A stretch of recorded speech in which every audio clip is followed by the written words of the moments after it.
Dear Dr. Broder, we are glad to meet you in the frameworks of the project Challenges of Source Evaluation in Science and Correlated Areas. One of your main specializations is media psychology, behavioral and education psychology, consulting, and you are also a co-founder of Psychology of Popular Media Culture Journal. Could you please briefly share about your journey in general as a scholar and why you have chosen these areas? Well, one, I'm in my mid-career. So earlier in my career, I was really interested in educational psychology in the sense that I wanted to be a professor, which I am. And it was, how can I help my students? How can I help students who don't want to be there or who find school extra challenging? How can I motivate them and inspire them? And that was my motivation in learning. That was really what my dissertation was about. So the media kind of came in accidentally, is that, when I got my doctorate and I started teaching, I started teaching online. I was hired to teach an online class 17 years ago, when online learning looked completely different. And so I taught this class, and then, and I learned how to teach online. I learned what works on camera, what doesn't. Some things work in the classroom. You need body language. You need to see your students. Some things work, again, just sort of on screen. And then I started teaching the same class, both online and in the classroom, which is actually the premise for my book, Finish Your Dissertation, Don't Let It Finish You. So I learned what really worked online and what worked in writing and what didn't, and how can you use media to enhance learning? And, and which it always should, it should always enhance, but it was so new and nobody really knew anything about it. So my goal was really how to translate like online learning into like the classroom experience, how to make them feel connected. I'm also a thesis advisor. So I feel like I work and a coach in that way. So I work with my students, one-on-one. So, kind of learning, again, how to use the media to enhance their learning and how to make everything seem as ground-based as possible. Before basically moving to the questions, can we agree about something? Since in the US, generally, when people say science, what is meant is only exact sciences. And when it comes to social sciences, humanities, I don't know, there's probably another word for that. However, well, kind of behavioral sciences, I think, are held to a high standard as long as the research study itself or evaluation is a high quality. Again, it's about reading in between the lines, reading that label. And so because of this different just attitudes or maybe a linguistical nuance, for instance, in Russian language, science, anything would be science. Even social sciences like, I don't know, philosophy, psychology, sociology would be considered a science. So in the context of this interview, when I would be asking questions and using the word science, would you mind please keeping in mind that we're not speaking only about exact sciences? Oh yeah, absolutely. I think how I interpret it is scientific method. Right. Are you using scientific method to collect your data, and are you being mindful of validity and reliability and all of that? So. All right, great. So coming from this, could you please share, in your opinion, in general, what is scientific and what is not? What are the main criteria that differentiate? Well, in terms of like science versus not science, it's about rigor in the study. It's about a sense of rigor. When you look at a journal article, things to look for is, how big is the sample? Have they done a power analysis? Have they done, any other type of, what about their instruments? Are their instruments valid and reliable? Meaning, have they been standardized? Have they been put through the test? Even if it's a homemade instrument, has it been piloted? Has it been, has it been considered for, again, like construct validity? Are the questions understood? So sometimes it doesn't always have to be quantitative and numerical, but I think science is about, consistency and creating, a big part of data collection in science is your instrument.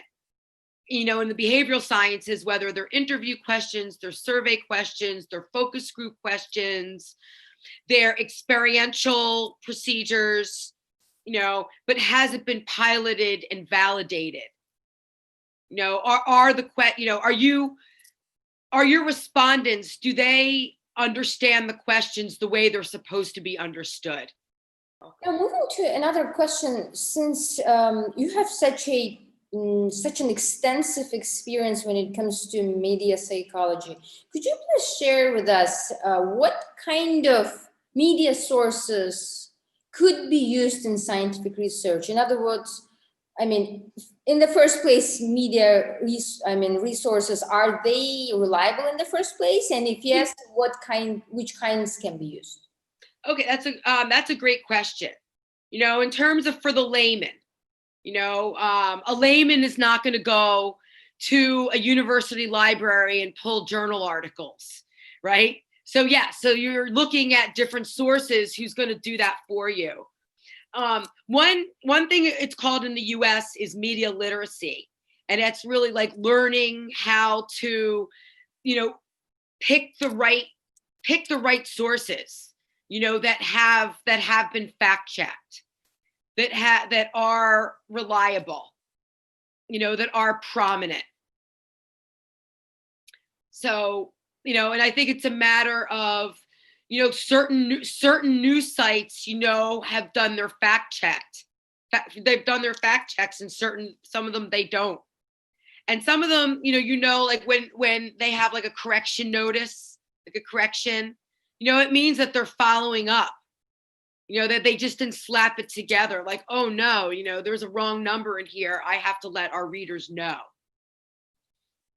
So I think it's all, I think there's certain sources that are better than others in terms of, like, let's say established nonprofits, will have data, they'll do research studies. You can trust the sources for the most part. One thing about like news sources and let's say like magazine sources, remember at the end of the day, their goal is to sell, is to get downloads and to sell papers and to sell journals. So sometimes they will use catchy titles to drag you in. And then when you really read it, I'm not saying it's not a good source, but it might not be 100% objective. So Dr. Broder, since there's no like one specific standard when it comes to like what is reliable and what is not, there's no written source like that. So probably every scholar has his own approach to assessing and choosing sources. In your case, do you have a certain methodology that would allow you to prioritize or assess sources that you use for the scientific research, not just a journalistic work, but for a research? Sure. Well, whether you're doing a journal article, a dissertation, an evaluation, first thing you do is you create research questions. Like, what are you looking for? At the end of the day, what are you looking for? And then you say, okay, then what's going to help me answer these research questions? And so if the instruments are already established, you try to, you want to match your constructs as close as possible. You want to look at how they standardize their instrument, their validation plan. How did they establish validity and reliability? And it all comes with a set of numbers, and it's really for you to evaluate how comfortable you are with those numbers. and no instrument's perfect. They all have their flaws. But I will tell you a quick story. For my dissertation, I used an instrument that the psychometric properties were mediocre. They weren't great. They weren't terrible. They weren't great, just okay.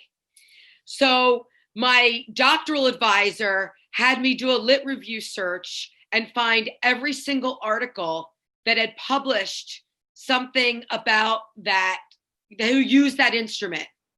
Every single research study using that instrument, and going on to the discussion section and looking at the limitations to see if any of them refer to that instrument as being like a limitation in the study. So it sounds a little painful, but it's almost like it's another way to review it. If you're looking to buy a product, you're going to see reviews. So if you're going to look to use an instrument, you want to see who else has used it and see what they've said about it or not said about it. But when it comes to types of sources, let's say you are starting to research a field that you have not dealt with before. So what kind of sources would be a priority for you? I mean, the main ones that are like top reliable in your opinion. I guess, always depending on the topic, but I would look for, established, again, like nonprofits, organizations that might specialize in the topic, and look to see if those studies were cited in more popular news sources, like, if, a big newspaper or, a prominent magazine that's not a journal. Do they cite that resource? Look at the website to see what they've done. Do they have research studies? What kind of activity do they have? Because there's a lot of really impressive websites out there, but with no substance, with not much to them. So you have to really look to see like what they're doing. You have brought up a very interesting point, which is about citations. And if you don't mind, I have a question in here. Sure. It's a little bit tricky. So, generally it is commonly it's accepted that a scholar would cite and refer to somebody else, right? What if a scholar is conducting a research that was not researched by anybody before him? So there is basically nobody to refer to. So his work would not have citations of others. So is it a scientific research? I mean, if he has evidence, if he has the valid methodology, etc. The only thing that he's missing is citing somebody else, just because nobody has written about things before. That's a really great question. I think, so then part of the rationale of the study is to fill the gap with research, because there's none that exists. But I think in terms of establishing an argument as to why it's important, like kind of who cares? I think, what I would tell one of my students is create a literature review with topics that are similar enough to sort of set the stage and kind of show people where you're going. Because that's what a literature review is. It's a scholarly stage that you're setting for the research study, and everything has to match. But, it might be limited. It might not be long, because if there's not much out there, but there's got to be something to make the connection. There's got to be something similar. And then you say, okay, well, part of the purpose of this study is to contribute something that doesn't exist. So the next question is about Wikipedia, about free encyclopedia. And in the series of interviews with different scholars, we've been asking this question, and people have very different opinions on this. So do you think it is okay to use Wikipedia as a starting point for the research, as people say? I mean, since this place, the Wikipedia can be edited by anybody. It might have completely wrong information, which is commonly accepted, but is not factually correct. I mean, what do you think about scholars using this? No, you can't use it as a scholar. Like, it shouldn't exist. It's not accepted in academia. It's not accepted in academia. I think Wikipedia is, it's a great resource if you want to start somewhere. If you know nothing about something or somebody and you Google it and that comes up, and then see where, and then try to find some of the information, or you try to find what you're looking for in better sources. But if you have no idea what that is, I think, so I would think some bare facts are at least true. So moving from Wikipedia to junk science, if you don't mind, or pseudoscience as it's called. Could you please share, if you know about this, if you follow, what is the main general vague attitude in the US academia towards such a category, which is titled as junk science? Yeah, and it's kind of like nobody uses it. Nobody I guess in the US it's called fake news or disinformation. And that's a big problem, because people, will find something somewhere and they'll post it on social media, and then it'll be shared and passed along. My last question would be, why do you think, I mean, we have very different like sciences, if we can say so, like the way science is approached and done in North America is very different from what is done in Europe, and it's even way more different than what it's done on the post-Soviet area. So how come we ended up having different sciences, if we can even say so? That's a great question. And I hope that, in the future, there'll be some sort of common standard because you're right, because, a good source one place might not be as prominent somewhere else. Yes, and it's because of the language barrier also, many scholars just do not understand each other. And a research which is very relevant, let's say in one area, becomes relevant in 10 years somewhere else, just because they had no time to translate those things. Do you have anything to add, if you want to, which relates to source evaluation in science and correlated areas? I think, again, always just, good news sources do their fact checking.